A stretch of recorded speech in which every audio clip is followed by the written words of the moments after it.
Hello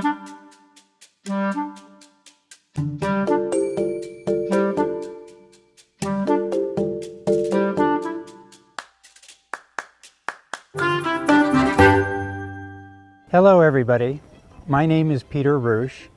I'm curator of this beautiful house that you see behind me called the Doctor's House.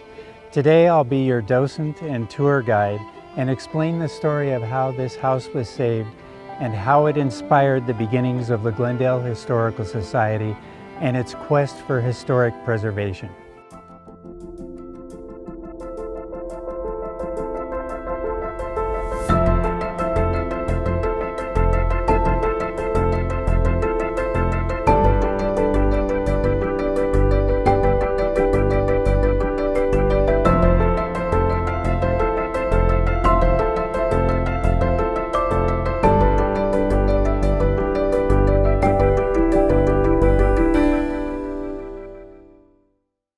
In 1890, when this house was built, there were only 13 families in Glendale.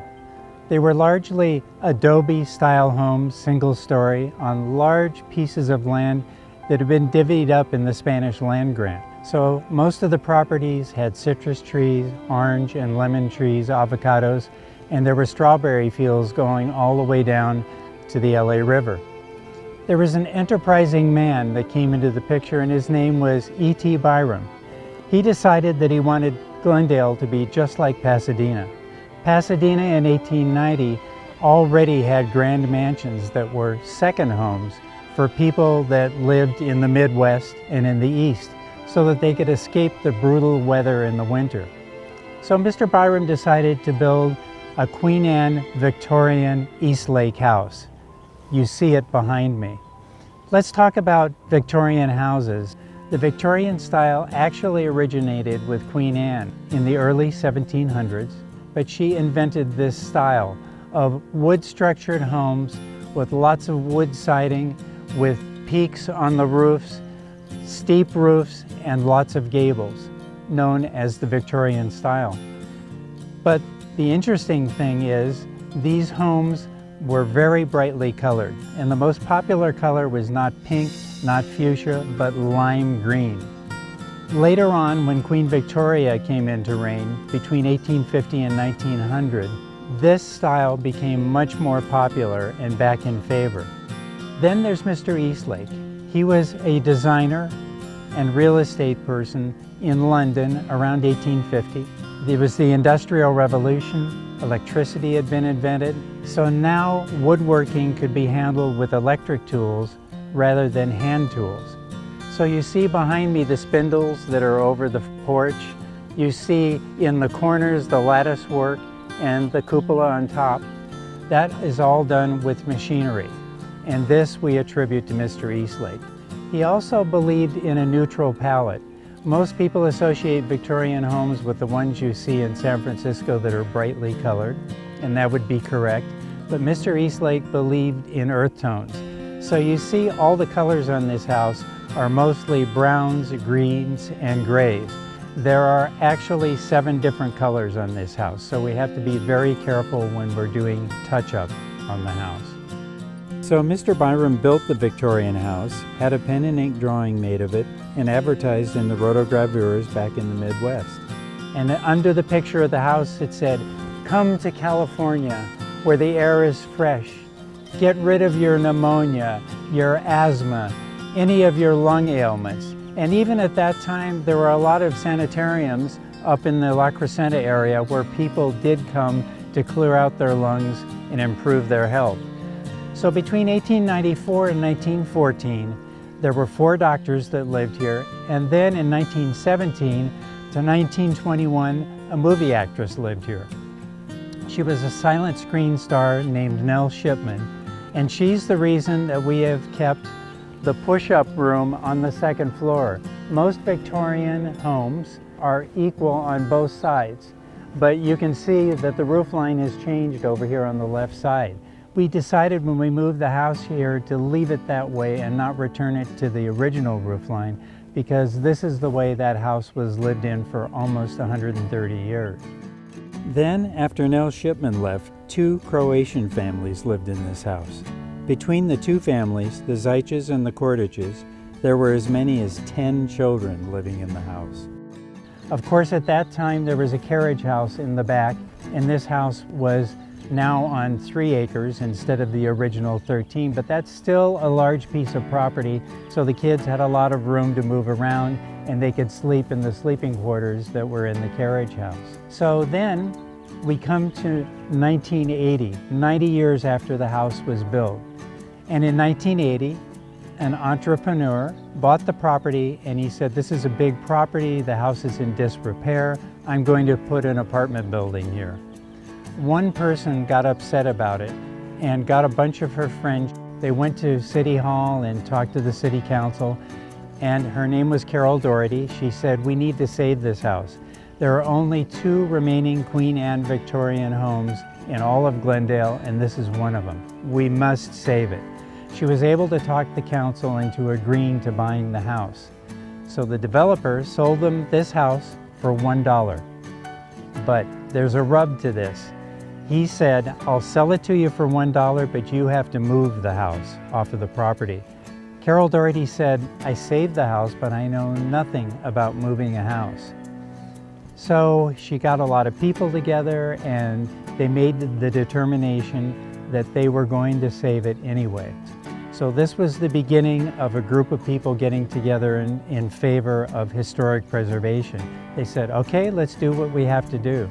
So it took them a year to get the equipment that was volunteers and the equipment that was volunteered to move the house. And they cut the house in half right where the cupola is that you see in the center of the house, put it on 2 truck beds, and they moved it through the city zigzag style from Broadway to Central to Glen Oaks to Western, and right up here to the Western Gate in Brand Park. And they did it in the middle of the night. It took 8 hours because they had to move the electric lines and the lamp posts as they moved through the city block by block, because the house halves were too wide for the streets, and then they had to put the electricity back up after the house had passed. So at 5 o'clock in the morning, the 2 trucks arrived here, and this was all dirt. It wasn't beautifully landscaped like it is today. And those 2 trucks sat there for 2 weeks. The man that volunteered his equipment said, I make money moving houses, and I'm not moving any houses right now because you have my equipment. So he said, I'd like to have my truck beds. So when they moved the 2 halves of the house off of the truck beds, they caved in together and the chimney fell down. And it was at that point that this group of people said, you know what, we have a project ahead of us. If we're going to save this house and mend it and put it back together, we need to make it a museum, something that people can enjoy and walk into and realize how people lived back in Victorian times. Carol Doherty said, I don't think I'm capable of doing this, but she saw a lady at City Council talking to the council members about getting a stop sign on her corner. He thought, this lady is tall and willowy and she's so well spoken. I think this woman would be good for this project. Her name was Marie Luft, and her husband was a structural engineer. So these volunteers all got together over a period of time, 50 to 60 people. And every Sunday, 20 people would come here and work on this house. They took it down to the studs. They installed air conditioning and heating because now it would be a museum that would have antiques in it, and it needed to be a constant temperature. So this took 5 years of this type of work to mend and put the house back together. They earned money by having yard sales, bake sales, and then there were a couple of grants that helped, but most of it was all volunteer money that put this house back together. All during this project, a woman named Sue Lazara researched the antiques for the house. Unfortunately, all of the original furniture had passed on down to family members, but she was able to completely fill the house with authentic Eastlake furniture, because remember, Mr. Eastlake was also a furniture designer. The museum was open to the public in 1984, and it's important to remember that all during this 5-year process, that this house was saved by volunteers, moved by volunteers, and today is taken care of by volunteers like me. So let's step inside and step back in time.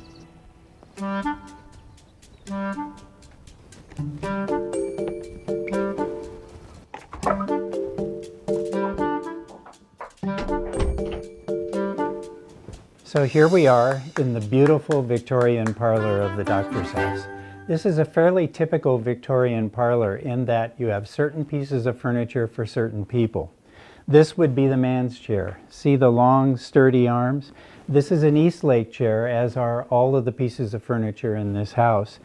And you notice that Eastlake starts to move out of the Victorian era. It's ornate, and yet it almost feels like it's Art Deco. Over here, on the other side, we have the ladies' chair. Notice how short the arms are?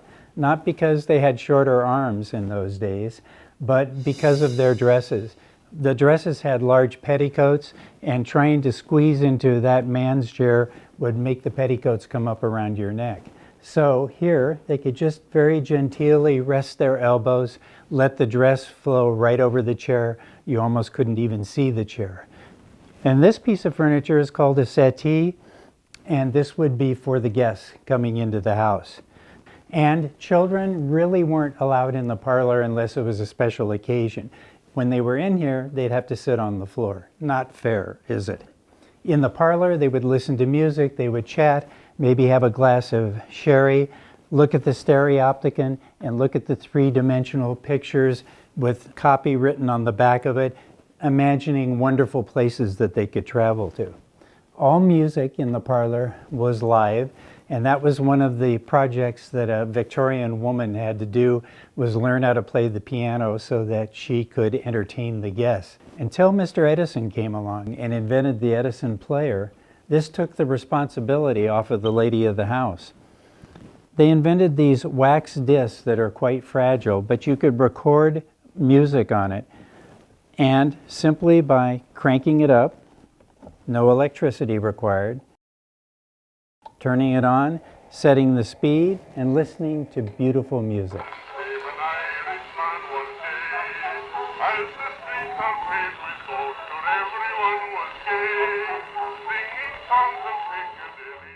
Now, every Victorian parlor had either a piano or a pump organ. This house has both.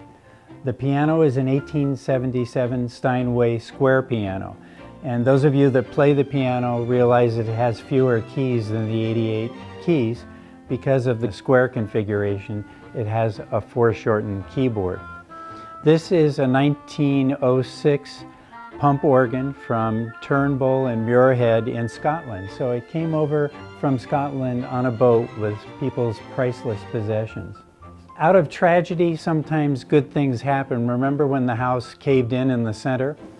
So when they took it down to the studs and took these wide moldings off, they found scraps of the original wallpaper. Here's a sample of it here. When digitized, they were able to bring out the detailed pattern and the correct color of the wallpaper. And we had it replicated by a company that specializes in this in New York. So we were very lucky to have the original wallpaper in each of the rooms of the house. As for the furniture, that kind of went with the doctors. So we have none of the original furniture, but I guarantee everything in this house is 130 years old. These etchings over the piano are the only original pieces of artwork that are in the house. They were owned by Dr. Hunt. And when Dr. Hunt, the second doctor, moved into the house, he put oak floors down. We removed them and brought back the original fir floors. And we discovered an outline of window boxes under the window. The window boxes weren't there. So we contacted the next door neighbor who lived here for years and knew Dottie Hunt, Dr. Hunt's daughter. You see she looks rather austere here. But Mrs. Jackson had a photographic memory, and she was able to completely describe how the window boxes were made. So we were able to replicate them. Same thing for the front door, which was a solid door when the house was brought here, but the original door was missing with that beautiful stained glass. She was able to describe the pattern of the glass on the door, and we were lucky enough to find one in a Victorian house in Monrovia that was being torn down. When we brought it here, it fit like a glove. We didn't have to plane it or do anything to it. So we really believe that that door was made by the same company that made the original door. Is everybody ready for their medical examination?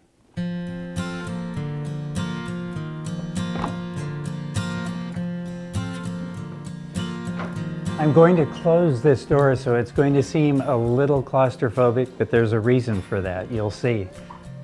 These were the 4 doctors that lived in this house between 1894 and 1914 in succession. This is Dr. Bogue, the first doctor that lived here. He was only 41 years old and had only been to medical school for 1 year, but he saw patients here in this room. This room we call a doctor's office. It would be called a surgery in England. Then Dr. Hunt lived here after he did. Dr. Hunt made a lot of changes to the house. Remember I mentioned he added oak floors over the fir floors? This little bump out that you see above me here is for the staircase that he made to go upstairs into the attic. Dr. Bryant founded the first school board here in Glendale. And Dr. Hurt, that's my favorite doctor. How would you like to tell people your doctor was Dr. Hurt? He founded the first commercial office building in Glendale, which has since been replaced by the Superior Court building. So these doctors were very important in the early development of Glendale. Only 13 families when Dr. Bogue was here, 3,000 people by the time Dr. Hurt left this house. When Dr. Bogue saw patients in this room, Mrs. Bogue would not allow them to come through the parlor. That's through that door. That was for friends and family only. They couldn't come through the door opposite me because that was the master bedroom, or the door in that corner over there because that's a closet. So how do you think patients got into this office? Yes, if you think they came through the window, you're correct. But it's not just any window. It's a jib window that is very common in southern mansions because you unlatch it here and raise it from below and it becomes a door. It's a good thing they were shorter then, by the way, because this can go into a pocket that's in the attic, and this house was built for that. You do not see this in most Victorian homes. You can also see that there is a jib window on the opposite side of the parlor that accesses the outside area. This would be the examining table, which would also double as a surgical table. You could roll it to the center of the room because all Victorian furniture had wheels on it. And doctors could access it from both sides in surgery. So the drawers open this way, and then they go all the way back and open in the other direction so they could access their instruments as needed. This is a medical recording device also invented by Mr. Edison so that a doctor could take notes and record it on the wax disc. This is very rare. And this Wooten desk, which was made by Mr. William Wooten, who made furniture in the late 1800s for very special people, heads of state, presidents of the United States, Presidents Grant and Garfield, President Roosevelt, Teddy had one of these. These desks had all of the patient's records in them, plus hidden compartments because it was a cash business. The desk is very heavy. 2 models you could choose from. This model opens with hinges on both sides, closes in the center and locks, and even has a mail slot in the center. The second model was hinged only on one side with one massive door that closes. Once you ordered the model that you wanted, you got to choose the wood. This is made out of mahogany, solid mahogany, and all of the inserts and the drawers are made out of bird's eye maple. It's interesting to note that everything that you see here, all of this information, all of the medical journals today would be on a single computer chip. This was donated to us by Fanny Briggs Carr, who was a very important figure in early Glendale. She was called the Cucumber Cream Queen of Glendale. She would have her patients sit here in a chair, and she had these special compartments made that she could have face powders in, much like what you would do in a department store today when they match the powders to your face. So this was a very specific use for the desk. A very important person in the early startings of Glendale. Let's go to the master bedroom.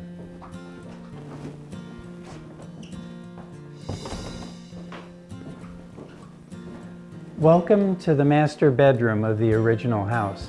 It doesn't look like a master bedroom now, but this was it. The bed was right here underneath the window. These were closets. Brings up a good point, why there are so many doors. There are 5 just in this small room.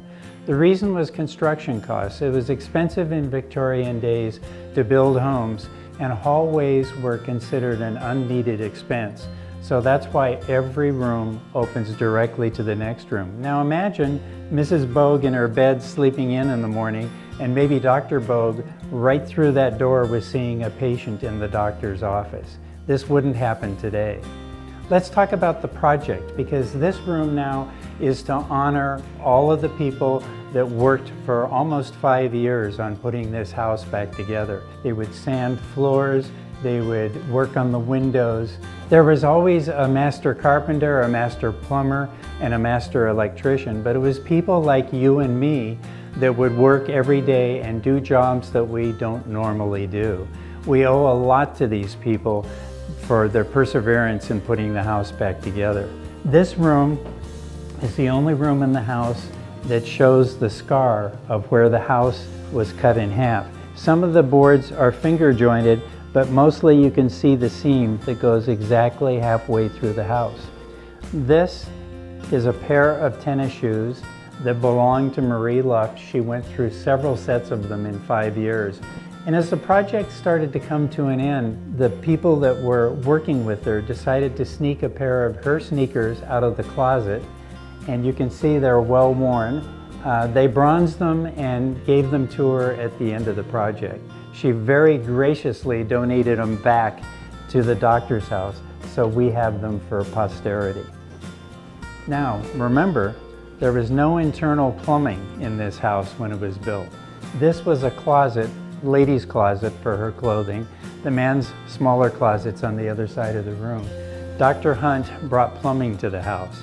So you'll note on the outside of the house is a standpipe, and the plumbing came into the house from that standpipe, but it's actually a rather roomy bathroom, and certainly something that Dr. Hunt needed to have in this house.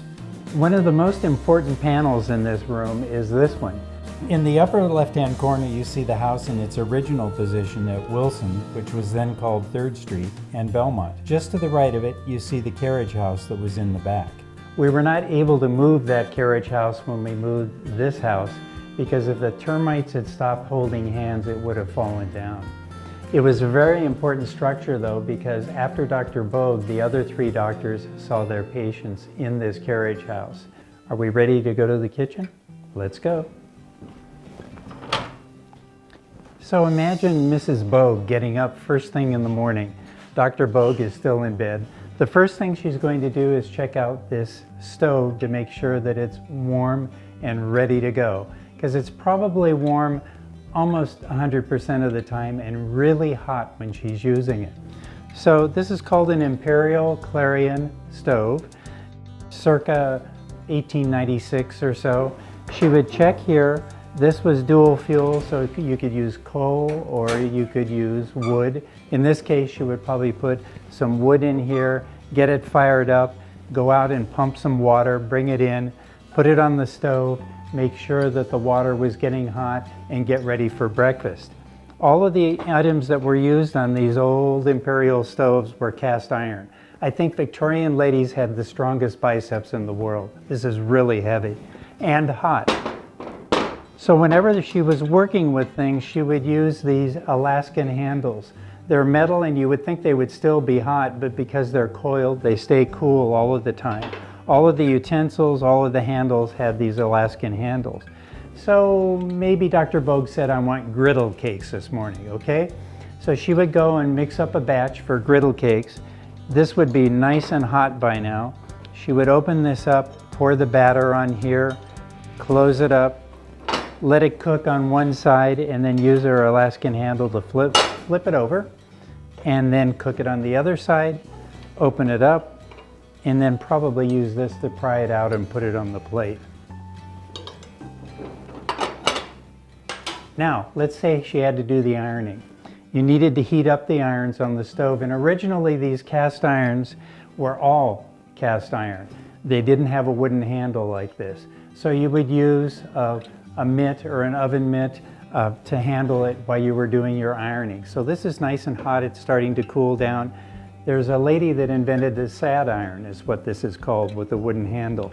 So you could put it down on the stove, remove the handle, and put it on the one that is by now nice and hot already. So this was really labor saving, and she didn't have to use a pot holder to do her ironing. So this is for things that needed to be hot, right? So for cold items, we turn to the old ice box here. So she would come over here, and this compartment below is where things were kept that needed to be kept cold. Usually only meat and milk were the items that you had to worry about.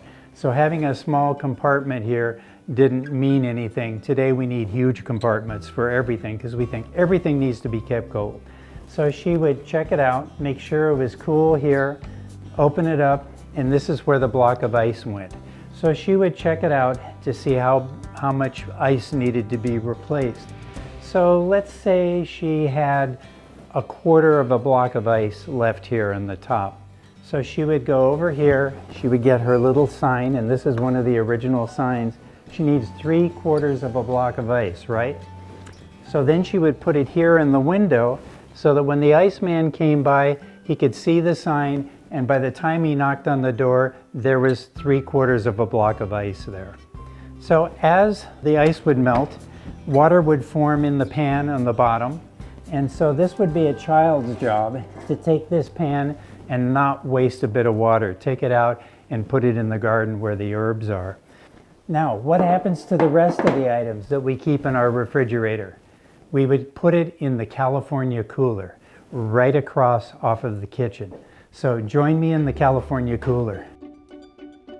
So this California cooler is one of the most important rooms in the house, because where do you put all of the things that are not required to be kept really cold? So this is it. This cabinet is built in, and it has wire mesh on the inside of the cabinet below, where the cool air from the basement wants to come up and go through each of these different shelves. So there's wire mesh on the back of each shelf here, and you can see that as the air rises, it gets warmer and warmer until it vents out the roof up at the top. I was here a couple of different summers when it's been 106 degrees outside, and everything that is in here when I take the temperature is 68 degrees, so it's very efficient, uses very little energy.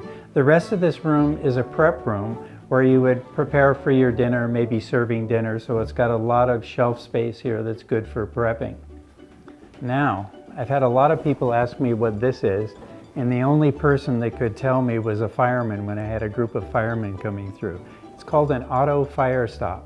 So what would happen probably for a spot fire that's on that cast iron stove, where sometimes the flames come up out of the burner, you would have one chance to toss this like a hand grenade to hit it and smother it. There's probably carbon tetrachloride on here, not just water. I think it's amazing that it's 150 years old and this is still in here. But imagine the glass that would be flying once it hit that cast iron stove and you had one chance to do it. Let's not forget the speaking tube. This is very important. This is a series of pipes that goes from here to the upstairs bedroom. So while you're in bed upstairs, you can order eggs and bacon in the morning by yelling into the speaking tube, and it comes out here. It has amazing clarity. It's better than a string with 2 cans, a lot better. So when we go upstairs, remind me to show you the other end of it. Let's eat. Welcome to the most comfortable room in the house, the dining room. Why? Because it was the warmest, and this is where everybody congregated. This is the one room in the house that doesn't have 5 doors, it has 6 doors, which were always kept shut, and rarely were they opened because the heat stayed here in this room. The mantle on this fireplace is made out of marble, which was very expensive in Victorian times. So people tended to take the marble with them from house to house. So when Dr. Bogue left the house, he probably took his marble mantle along with him.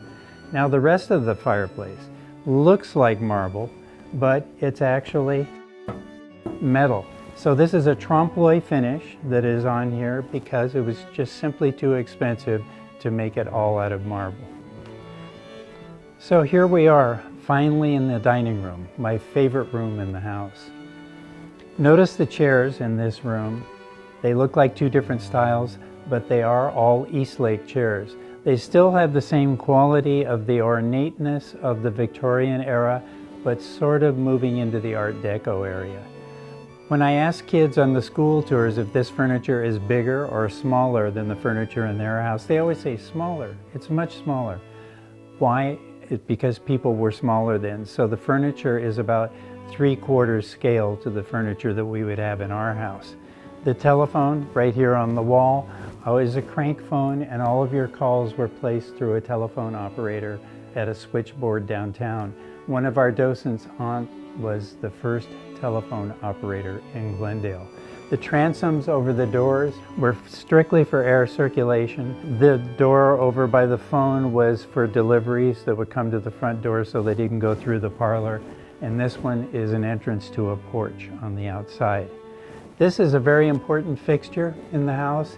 It's a dual fuel chandelier. Remember, electricity was new then, and there were quite a few blackouts in Glendale. But they solved the problem with dual fuel chandelier. The lights that face up are gas jets, and the ones facing down are light bulbs. So if the electricity went out, they could always fire up the gas jets and have a lot of light in this room. So let's talk about how we get to the upstairs part of the house. So before we go upstairs, let's talk about this staircase. When the house was built, this staircase didn't extend out here. That was a wall. Everything above the first floor was attic space and storage. When Dr. Hunt moved into the house, he wanted to make use of a master suite upstairs, so he built the staircase, and that's why you see the bump outs in the ceilings in two of the other rooms. So we had to extend it out here because the OSHA rules said if we're going to make it a museum, it can't be as steep as it was.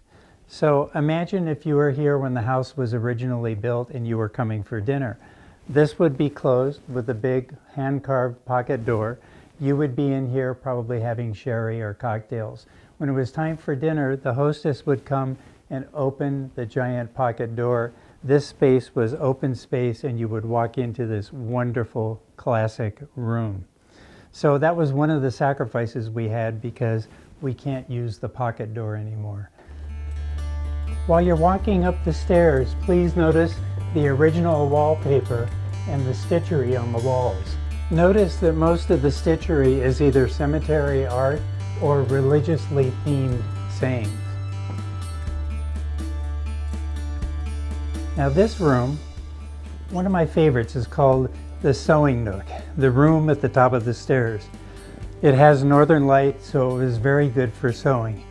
Now I told you that a Victorian woman had to do several things very well. One was be able to entertain the guests in the parlor. The other was be able to make clothing. So a good Victorian seamstress could buy a bolt of cloth, look at one of these pictures of a dress in a catalog, and make the dress without a pattern. One special woman was Daisy Radford, who gave us all her sewing implements. She was a seamstress her whole life. We had a wedding dress exhibit, and we had 3 generations of wedding dresses. Her Victorian wedding dress, her daughter's Edwardian wedding dress, and her granddaughter's Roaring Twenties wedding dress. These fine bone instruments are for the making of lace called tatting. So she could do about 2.5 inches of this kind of lace each day just by using those bone instruments. All the rest of her implements are sterling silver and have her initials on them, so she must have been really good. Let's go into Dottie's room. So, welcome to Dottie's room. In the 20 years that the 4 doctors lived in this house, only one child lived in the house, and that was Dottie. Remember downstairs over the pump organ is a picture of a very austere looking child? This is Dottie, and she looks a lot different in this picture. Look at this dress. This dress is an absolutely beautiful dress, and usually when we give school tours, most of the 4th grade girls that I bring through here could wear a dress this size, but it's a full-grown adult dress. Look at this one, equally beautiful. It's starting to fall apart because it's very, very old, but we feel it's more important to have the costumes out where people can see them as long as we can have them. Now, Dottie had a very special part of her room. The main part here, nothing is in alignment, nothing is straight, because the room strictly conforms to the shape of the gables outside the house, including that little alcove where her bed is. But here's her special doll room. She loved her doll room, and this is where she learned the third thing that a Victorian woman needs to know: how to properly brew tea. Today, having a tea party is just a childlike thing that we think about. But back in Victorian days, it was very important for a Victorian young lady to learn how to properly serve and brew tea to their guests. The doll that's looking at us with the brunette hair was her Sunday doll, which she could only play with after she went to church with her parents on Sunday. So let's step next door to the master suite of the house.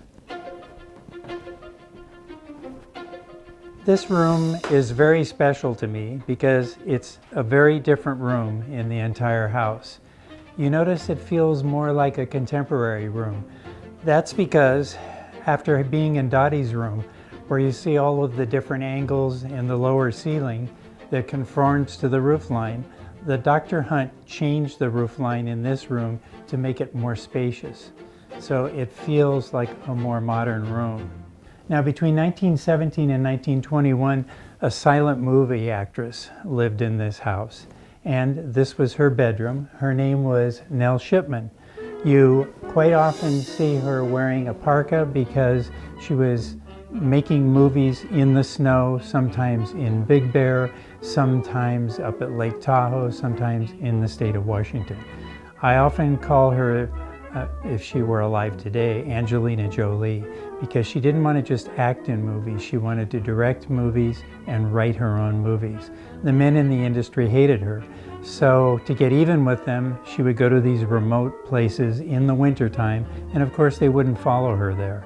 There she had the freedom to write her own scripts and make her own movies, and she was very, very successful at it. She was also an animal rights activist. When she first saw them making cowboy movies, where they would have a tripwire where a horse would be galloping and then he would trip over the wire to make him fall. And if the horse broke his leg, they would shoot the horse and bring in another one. So she said, we can't have any of this. We need the ethical treatment of animals.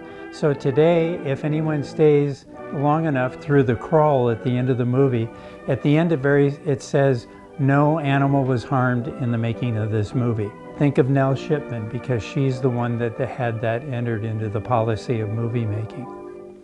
Her father died in this bed during the Spanish flu epidemic 100 years ago.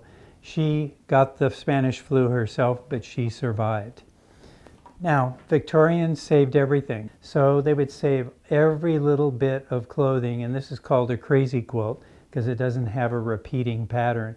So they would reuse that. Clothing that they made for themselves, over the years they would dye darker and darker colors until almost every dress became a mourning dress because it was now dyed black. Plus, Victorians even saved human hair. Well, the Victorians would save the hair in this hair saver. Why? They definitely had a reason. Families were large, people died at a young age, photography was new. You might not even have a photograph of your child when they died, but you might have a lock of their hair or a lot of their hair. So they would take the hair, and in this case, there's a bracelet in here made out of human hair. You could have a necklace made, you could have earrings made, and they would wear these objects simply to remember someone who had deceased. Today we have a little bit of that where your mom might carry a locket of your baby hair around her neck. But then sometimes they would do very fanciful things like what are on the wall here. These are all thousands and thousands of little knots made out of human hair. This is over here as well. They've mixed them with seashells. Life and death were synonymous to Victorians, so having people's hair close to them meant something. Remember when I mentioned when we were downstairs in the California cooler that there was a speaking tube where downstairs you could speak to someone that's in this room? You could literally get up in the morning and maybe if you're getting ready, you could talk into this tube which would go down to that room and order what you wanted for breakfast. Now notice the floor in the bathroom. This used to be the man's closet, but Dr. Hunt made it a bathroom. The floor has a very unusual technique and it's called a spatter frame. The New York Times called this because they heard that in our Victorian house we had that and you can't find these floors anywhere. It's simply the fir floor that's been painted a blue color and then it's been spatter painted on top of it. But it's a very interesting technique, but unfortunately they don't survive most Victorian houses. Now over here we have a portable commode. Now, originally this room that we call a bathroom now was called the washroom.